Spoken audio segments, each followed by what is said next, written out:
வணக்கம், என் பெயர் பா ஷர்மிளா. நான் 6ஆம் வகுப்பு படிக்கிறேன். நான் இப்பொழுது அறிவியல் பாடத்தில் உடல் உறுப்புகளை பற்றி நான் சொல்ல போறேன்.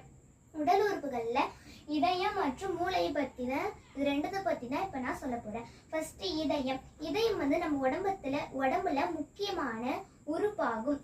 இது ஒரு மோட்டர் இறச்சி விட்டா தண்ணி வர மாரி இதுவும் அதே மாதிரி இறச்சி பம்ப் பண்ணி நம்ம உடம்புக்கு ரத்தத்தெல்லாம் அனுப்புது. எல்லா செல்களுக்கும் உடம்புக்கு எல்லாத்துக்கும் ரத்தத்தெல்லாம் அனுப்புது.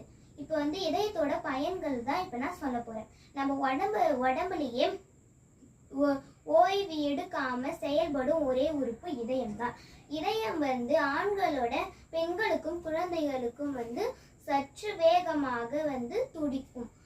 இதயம் லெப்டப்னு சவுண்டு வருது இல்ல, அது எதனாலனா இதயம் 4 அறைகளாக பிரிச்சு இருக்கு.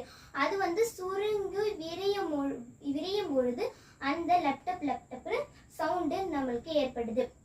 இதயம் எல்லாருக்கும் லெஃப்ட் சைட்ல இருக்குன்னு சொல்றாங்க வச்சு பார்த்து. ஆனா இதயம் ரெண்டு லங்ஸுக்கு நடுவுல தான் இதயம் அமைஞ்சிருக்கு.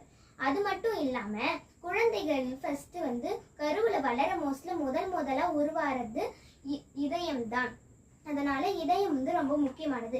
அதனால செப்டம்பர் மாதம் 29ஆம் தேதி நம்ம எல்லாரும் இதய தினத்தை கொண்டாடப்படுறோம்.